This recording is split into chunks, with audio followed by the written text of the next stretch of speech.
नमस्कार जोहार, मैं याचना जायसवाल। आप देख रहे हैं न्यूज झारखंड। चलिए जानते हैं सुबह से लेकर शाम तक की झारखंड की तमाम बड़ी खबरों को। 9 फरवरी को सीएम चंपई सोरेन देंगे अबुआ आवास की पहली किस्त की राशि।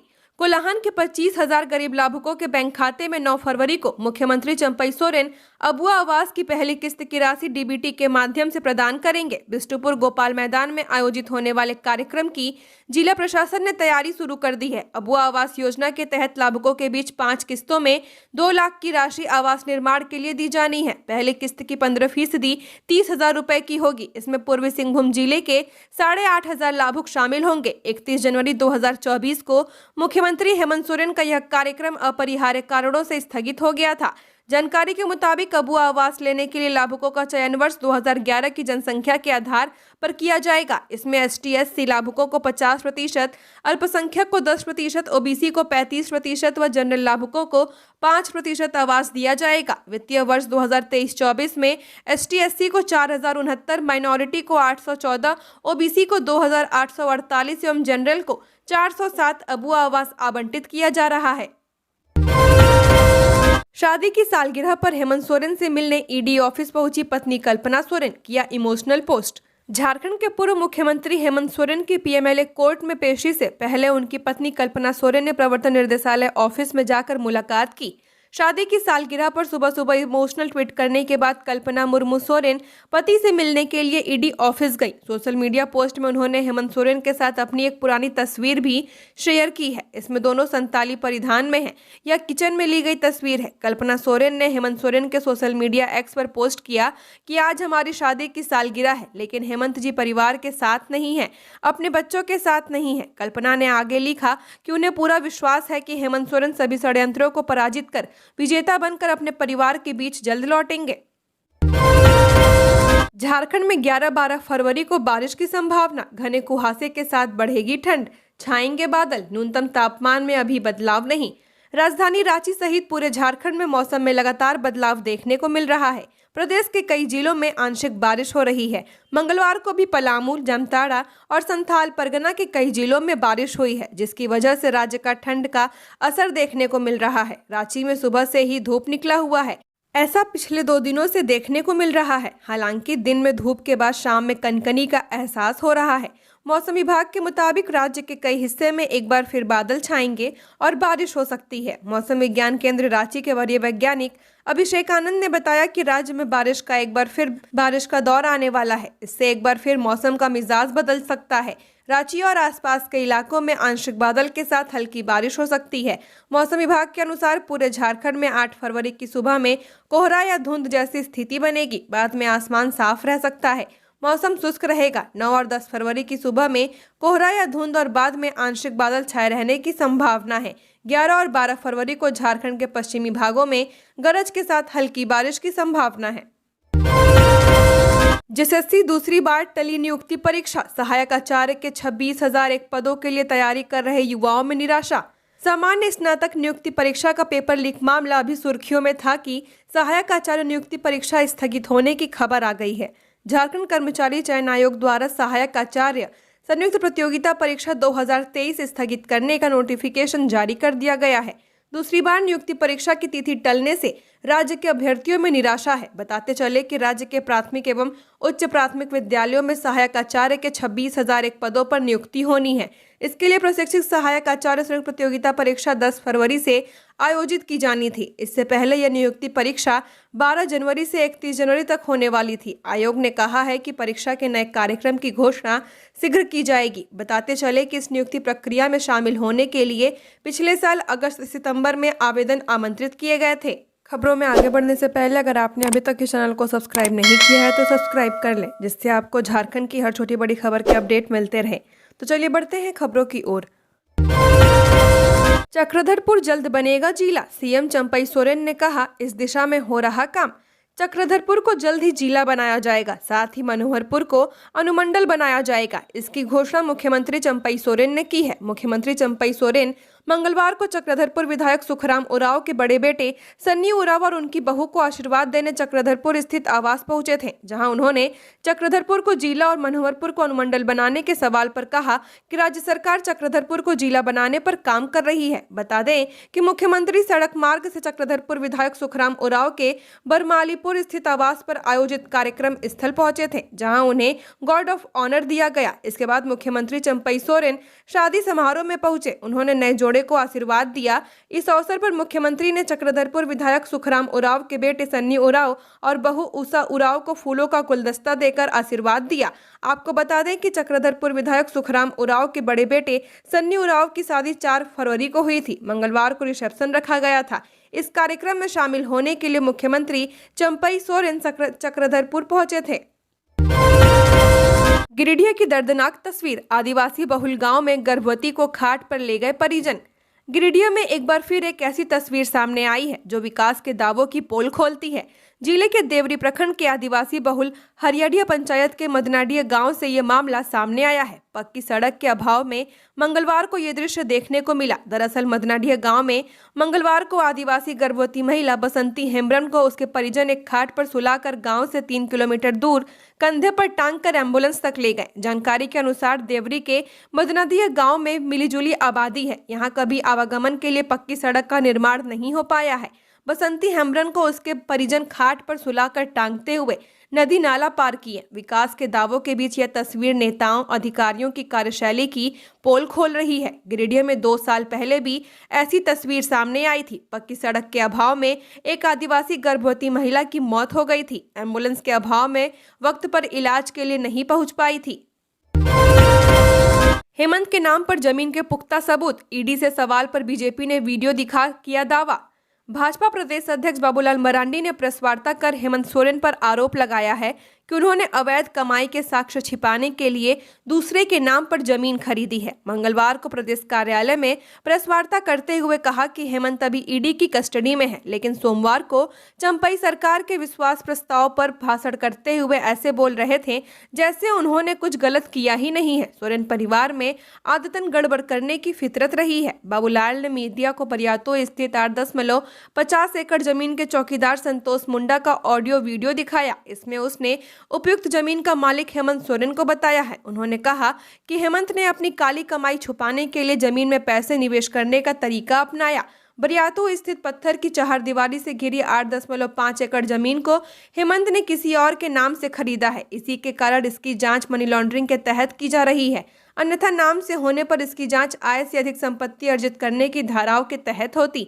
प्रेस वार्ता में प्रदेश मीडिया प्रभारी शिव पूजन पाठक और प्रवक्ता प्रतुल सहदेवा भी उपस्थित थे।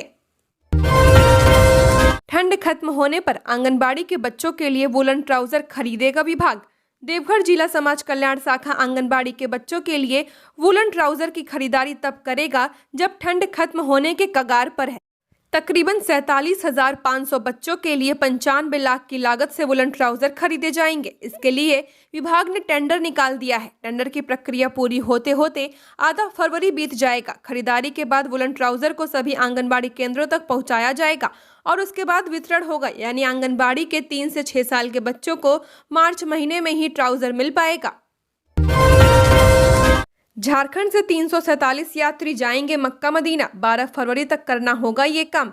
झारखंड से हज यात्रा 2024 के लिए मक्का मदीना 1874 आजमीन ए हज जाएंगे। इसके लिए 683 कवर ग्रुप बनाए गए हैं, जिसमें 1065 पुरुष व 809 महिलाएं शामिल हैं। सेंट्रल हज कमेटी ऑफ इंडिया से अंतिम सूची जारी होने के बाद झारखंड हज कमेटी ने राज्य के सभी जिलों को सूची जारी कर दी है। हज यात्रा पर जाने वाले को 9 फरवरी तक 81,800 रुपए जमा कराने होंगे। झारखंड में रांची से सबसे ज्यादा 347, जमशेदपुर से 282 और सबसे कम 2 यात्री दुमका से हज यात्रा पर जाएंगे। चयनित हज यात्रियों को credit card, debit card, net banking व यूपीआई के माध्यम से धनराशि जमा करने की सुविधा दी गई है। चयनित आवेदक हज कमेटी ऑफ इंडिया के स्टेट बैंक ऑफ इंडिया और यूनियन बैंक ऑफ इंडिया के खाते में भी राशि जमा कर सकते हैं। आवेदकों को हज पर जाने के लिए सरकारी अस्पताल के चिकित्सक एलोपैथ द्वारा जारी मेडिकल प्रमाण पत्र जमा करना होगा। इस बार हज कमेटी ऑफ इंडिया ने एक नया आदेश जारी किया है, जिसके मुताबिक हज आवेदकों को मेडिकल प्रमाण पत्र के अलावा स्वयं के हस्ताक्षर अथवा अंगूठा निशान के साथ घोषणा पत्र देना होगा। इस घोषणा पत्र के साथ मेडिकल प्रमाण पत्र, जमा धनराशि की रसीद, पासपोर्ट आदि के साथ आवेदक को आवेदन पत्र की हार्ड कॉपी 12 फरवरी तक झारखंड हज कमेटी कार्यालय में जमा करनी होगी। जेएसएससी पीजीटी मेरिट लिस्ट जारी करने को लेकर आलमगीर आलम से मिले अभ्यर्थी। जेएसएससी पीजीटी के अभ्यर्थियों ने मंत्री आलमगीर आलम से मुलाकात की है। अभ्यर्थियों ने मेरिट लिस्ट जारी करने की गुहार लगाई है। दरअसल झारखंड में विगत 2 वर्षों से पीजीटी शिक्षकों विज्ञापन संख्या 02/2023 की बहाली की प्रक्रिया चल रही है, लेकिन अभी तक प्रक्रिया पूरी नहीं हो पाई है और पिछले वर्षों के भांति इस वर्ष भी +2 के बच्चे बिना शिक्षकों के ही खुद से तैयारी करके परीक्षा देने के लिए मजबूर हैं। सरकार की भर्ती में धीमी चाल और आयोग के कार्यप्रणाली की वजह से +2 शिक्षकों की बहाली नहीं हो पा रही है। 2022 से चलने वाली बहाली प्रक्रिया अभी तक अधूरी है। वहीं कुछ सब्जेक्ट का डॉक्यूमेंट वेरिफिकेशन दिसंबर 2023 में ही हो चुका है, जिसमें फिजिक्स, केमिस्ट्री, बायो और ज्योग्राफी शामिल है, लेकिन इन विषयों के भी अंतिम परिणाम को आयोग नहीं निकाल पा रहा है। दूसरी ओर पीजीटी की परीक्षा दे चुके अभ्यर्थी बार बार जेएसएससी कार्यालय के चक्कर लगा रहे हैं और ट्विटर अभियान जैसे अनेकों प्रयास कर रहे हैं और परिणाम को निकलवाने के लिए, लेकिन न सरकार इस विषय पर गंभीरतापूर्वक विचार कर रही है और न ही आयोग। पीजीटी के कैंडिडेट और +2 के बच्चे इस सरकार से यही उम्मीद लगाए बैठे हैं कि 2024 में शायद सरकार एजुकेशन पे ध्यान देते हुए +2 शिक्षकों की कमी को दूर करेगी। ट्रैक्टर और बाइक की जबरदस्त टक्कर में एक की मौत, दूसरा घायल, ग्रामीणों ने किया सड़क जाम।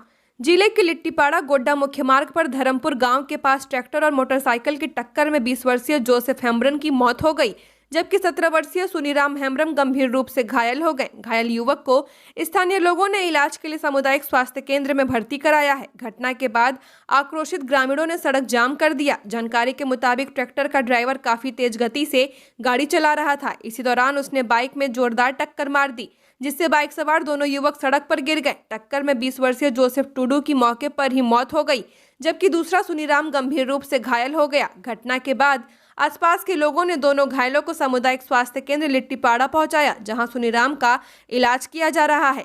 ग्रामीणों ने किया सड़क जाम। इधर टक्कर के बाद ड्राइवर घटना स्थल पर ट्रैक्टर छोड़कर फरार हो गया। घटना से आक्रोशित लोगों ने लिट्टीपाड़ा गोड्डा मुख्य मार्ग को जाम कर दिया।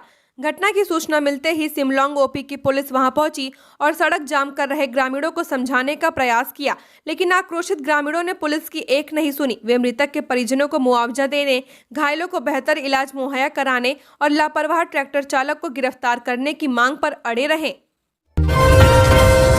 अबुआ आवास योजना की सूची में गड़बड़ी को जल्द किया जाएगा दूर, मुख्यमंत्री चंपई सोरेन ने कहा कि अबुआ आवास योजना की सूची में गड़बड़ी जल्द दूर की जाएगी। पदाधिकारियों को आदेश दिया जाएगा कि जहां जहां विसंगतियां हैं उसमें सुधार किया जाए। मुख्यमंत्री ने कहा कि राज्य में अबुआ आवास योजना की जरूरत इसलिए पड़ी क्योंकि केंद्र सरकार द्वारा झारखंड में प्रधानमंत्री आवास योजना नहीं दी जा रही थी। कई बार केंद्र सरकार से पत्राचार किया गया, लेकिन कोई परिणाम नहीं निकला। मुख्यमंत्री मंगलवार को चक्रधरपुर विधायक सुखराम उरांव के पुत्र सन्नी उरांव के विवाह समारोह में सम्मिलित होने के बाद पत्रकारों से बातें कर रहे थे। बाल कैदियों को देश सेवा का मिलेगा मौका, अग्निवीर व पुलिस में भर्ती के लिए किया जाएगा तैयार। झारखंड में बाल कैदियों का जीवन संवारने की अनूठी पहल शुरू हुई है। बचपन में किसी अपराध की वजह से जेल जाने वाले बच्चे बाहर निकलने के बाद अपराध की दुनिया में वापस न लौटे, एक बेहतर शहरी जिंदगी गुजारे, इसकी पहल की गई है। धनबाद जिले के बरमसिया भूदा स्थित बाल सुधार गृह में बंद कैदियों को अग्निपथ योजना के तहत सेना में भर्ती होने के लिए प्रोत्साहित किया जा रहा है। झारखंड पुलिस की बहाली में भी शामिल होने के लिए इन्हें तैयार किया जा रहा है। राहुल गांधी बोले, झारखंड में ट्राइबल फ्रेंडली सरकार, हेमंत सोरेन के साथ गलत हुआ। भारत जोड़ो न्याय यात्रा के दौरान कांग्रेस सांसद राहुल गांधी मंगलवार को गुमला जिले के कामडारा व बसिया प्रखंड पहुंचे। जगह जगह पर उनका भव्य स्वागत किया गया।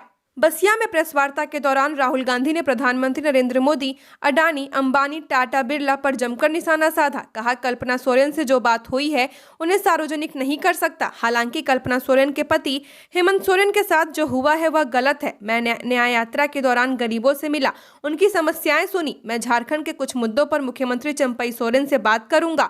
झारखंड में जमीन और सरना कोड प्रमुख मुद्दा है। यदि यूपीए की सरकार बनी तो सरना कोड लागू किया जाएगा। श्री गांधी ने कहा कि फिलहाल झारखंड में ट्राइबल फ्रेंडली और गरीबों की सरकार है। भाजपा के समय एंटी ट्राइबल सरकार थी। कोर्स से बाहर पूछे गए सवाल तो बोर्ड एग्जाम देकर निकले बच्चों ने की शिकायत।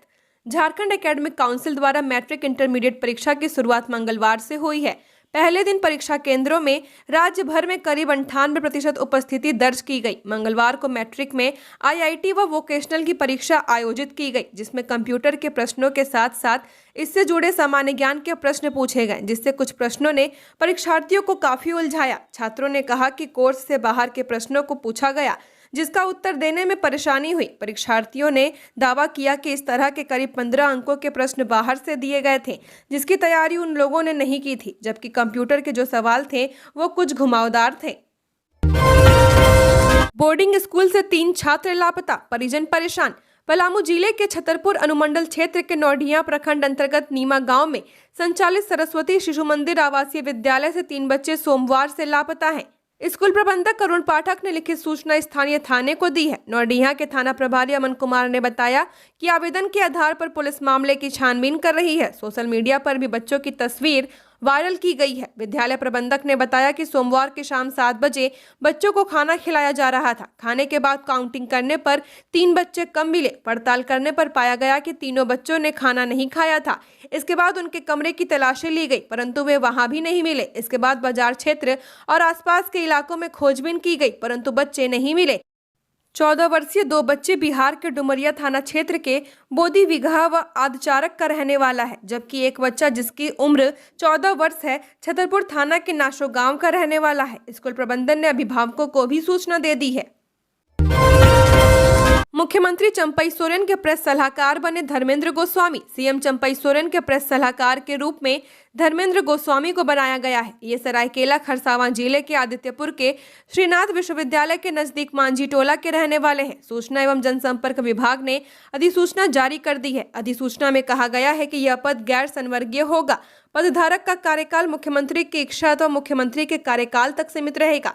इनके पिता का नाम स्वर्गीय परमेश्वर गोस्वामी है। जारी अधिसूचना में कहा गया है कि धर्मेंद्र गोस्वामी का पद सीएम की इच्छा या सीएम के कार्यकाल तक ही सीमित रहेगा। सियासी गुड़ागड़ित में चंपई सरकार, कैबिनेट विस्तार के लिए थोड़ा और इंतजार, कहा फंसा पेच। मुख्यमंत्री चंपई सोरेन ने अपनी सरकार का सदन में विश्वास मत जीत लिया है। अब चंपई के कैबिनेट पर सभी की निगाहें टिकी हैं। महागठबंधन में 3 दल झामुमो, कांग्रेस और राजद मुख्य रूप से शामिल हैं। झामुमो से चंपई सोरेन मुख्यमंत्री हैं। राजद कोटे से सत्यानंद भोक्ता और कांग्रेस कोटे से आलमगीर आलम को मंत्रिपरिषद के सदस्य के रूप में शपथ दिलाई जा चुकी है। झारखंड सरकार में मुख्यमंत्री के अलावा 11 मंत्री हो सकते हैं। कैबिनेट विस्तार में झामुमो और कांग्रेस कोटे के मंत्रियों के पद भरे जाएंगे। माना जा रहा है कि 8 फरवरी को मंत्रिपरिषद के सदस्यों का शपथ ग्रहण हो सकता है। चंपई सोरेन ने भाजपा पर पलटवार किया है। चंपई सोरेन ने कहा है कि सरकार 5 साल के लिए बनी थी, साजिश करके हेमंत को हटाया गया, उन पर कोई आरोप नहीं है। हेमंत सोरेन सरकार के काम को ही आगे बढ़ा रहे हैं, तो क्या ये पार्ट 1 होगा या 2? विपक्ष के पास कोई मुद्दा नहीं है, इसलिए वो इस तरह की बात कर रहे हैं। सीएम ने कहा कि बहुत जल्द मंत्रिमंडल का विस्तार हो जाएगा। 25,000 से अधिक के बिजली बिल बकायेदारों का कटेगा कनेक्शन। झारखंड बिजली वितरण निगम लिमिटेड के मुख्यालय की ओर से बकायेदार उपभोक्ताओं के खिलाफ सख्त कदम उठाने का निर्देश दिया गया है। इस क्रम में विद्युत प्रमंडल देवघर की ओर से बकायेदारों की सूची तैयार की गई है।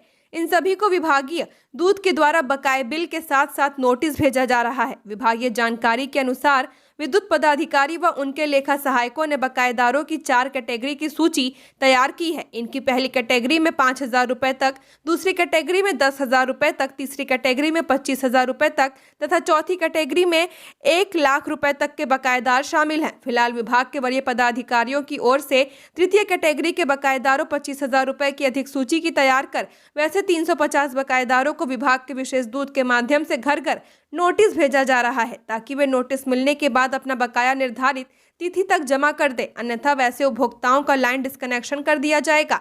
यह जानकारी विद्युत कार्यपालक अभियंता नीरज आनंद ने दी। बर्थडे के दिन प्रेमिका की गला दबाकर हत्या की, फिर शव को जला दिया, हुआ गिरफ्तार। रांची जिले के मांडर के हातमा जंगल में पिछले दिनों युवती मिनी कुमारी 20 वर्षीय की अधजली लाश मिली थी।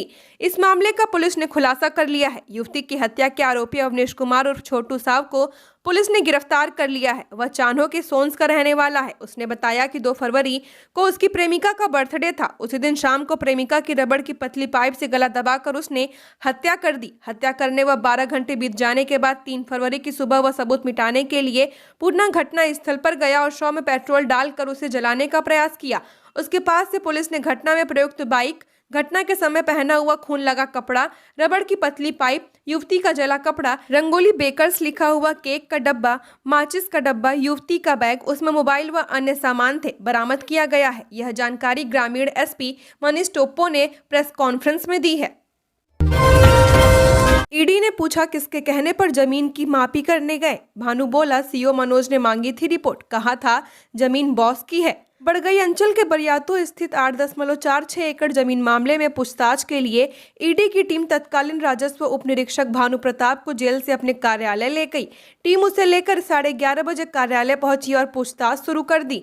भानु प्रताप अभी ईडी की रिमांड पर है। जांच एजेंसी ने भानु से पूछा, उस जमीन की मापी के लिए किसने कहा था, किससे अपने साथ लेके गए थे। जवाब में भानु ने बताया कि डीएवी बरियातो के पीछे पत्थर की बाउंड्री के अंदर की जमीन को अंचल जमीन के साथ नापी करने और विस्तृत विवरण देने का आदेश तत्कालीन अंचल अधिकारी मनोज कुमार ने दिया था। मनोज कुमार ने यह भी कहा था कि जमीन बॉस की है। भानु ने ईडी को एक बार फिर पूछताछ में बताया कि वह अमीन ससिंद्रो महतो को साथ लेकर उक्त जमीन की मापी करने के लिए गया था। वहां एक एक प्लॉट का अवलोकन किया, फिर उस जमीन का खतियान और पंजी 2 की स्थिति, पेज संख्या के साथ एवं जमीन की भौतिक स्थिति के साथ विस्तृत विवरण तैयार किया और अंचल अधिकारी को दे दिया। रील बनाना और धूप सेकना जान के लिए बन न जाए आफत, मनोरंजन के लिए हादसों को दिया जा रहा न्योता। रील बनाना युवाओं के लिए कभी भारी पड़ सकता है। इसका कारण है उनकी लापरवाही और अनदेखी। दरअसल कोडरमा में जिस रेलवे ट्रैक से semi high speed train Vande Bharat express का परिचालन होता है, उसका इस्तेमाल इन दिनों सोशल मीडिया के लिए रील बनाने और महिलाओं द्वारा धूप सेकने के लिए किया जा रहा है। कोडरमा बरकाकाना रांची रेल मार्ग पर कोडरमा के हरली बिरसोडिया के पास रेलवे ट्रैक पर अक्सर युवा और बच्चे सोशल मीडिया के लिए रील बनाते दिख जाएंगे। वहीं दूसरी ओर दोपहर में इस रेलवे ट्रैक पर महिलाएं और बच्चे धूप सेकते दिख जाएंगे। ऐसे में इनका मनोरंजन कभी भी किसी बड़े हादसे को निमंत्रण दे सकता है। आपको बता दें कि इस रेलवे ट्रैक पर वंदे भारत एक्सप्रेस वे और इंटरसिटी एक्सप्रेस के अलावा यात्री ट्रेनें और कोयला लदी मालगाड़ियां लगातार चलती रहती हैं। इसलिए लोगों के ये क्रियाकलाप कभी भी जानलेवा साबित हो सकते हैं। एक तरफ युवाओं में रील का बढ़ता क्रेज, दूसरी तरफ रेलवे ट्रैक के पास रहने वाले लोगों की अनदेखी किसी बड़ी घटना को आमंत्रित कर सकती है। अब वर्ष भर मिलेगा मवेशियों को चारा, नेपियर घास बनेगा सहारा। जिला के पशुपालकों को अब अपने मवेशियों का चारा के लिए परेशान होने की जरूरत नहीं होगी। लातेहार जिला भूमि संरक्षण विभाग के द्वारा किसानों को नेपियर घास लगाने के प्रति जागरूक किया जा रहा है। कई किसानों ने अपने खेतों में नेपियर घास लगा भी लिया है। इस घास की खासियत है कि यह सालों भर हरा भरा रहता है। लातेहार के पशुपालक गर्मी के आगाज के साथ ही पशुओं के चारा को लेकर परेशान हो जाते हैं। खासकर वैसे पशुपालक जो अपने पशुओं का चारा के लिए खेतों और जंगलों पर निर्भर रहते हैं। ऐसा समय उनके लिए सबसे अधिक परेशानी भली होती है। बरसात के बाद शीत ऋतु में पशुओं को खुले में चारा तो मिल भी जाता है, पर गर्मी के दिनों में जब खेत पूरी तरह सूखे रहते हैं तो चारा मिलना बहुत मुश्किल हो जाता है। नेपियर घास बनेगा चारा का विकल्प। किसानों और पशुपालकों को इस समस्या से निजात दिलाने के लिए लातेहार भूमि संरक्षण पदाधिकारी विवेक मिश्रा ने एक प्रयोग आरंभ किया है। विवेक मिश्रा के द्वारा किसानों और पशुपालकों को नेपियर घास के प्रति जागरूक किया जा रहा है। उन्होंने पहले चरण में लगभग 35 गांव के चिन्हित किसानों को नेपियर घास लगाने के लिए प्रेरित किया है। इस संबंध में जिला भूमि संरक्षण पदाधिकारी विवेक मिश्रा ने बताया कि नेपियर घास एक ऐसा घास है जो खेत में एक बार लगने के बाद कई बरस तक हरा भरा रहता है। उन्होंने कहा कि इसका उपयोग मुख्य रूप से पशु चारा के रूप में ही किया जाता है। नेपियर घास लगाने वाले पशुपालक और किसानों को सालों भर आसानी से हरा चारा मिलता रहेगा। उन्होंने कहा कि लातेहार जिले में पहली बार किसान नेपियर घास लगा रहे हैं। संभावना है कि जल्द ही अन्य किसान भी इसका लाभ उठाएंगे। झारखंड की और खबरों के लिए बने रहिए हमारे साथ। हमारे चैनल न्यूज़ झारखंड पर चैनल को सब्सक्राइब करें, साथ बेल आइकन को प्रेस करें। नमस्कार।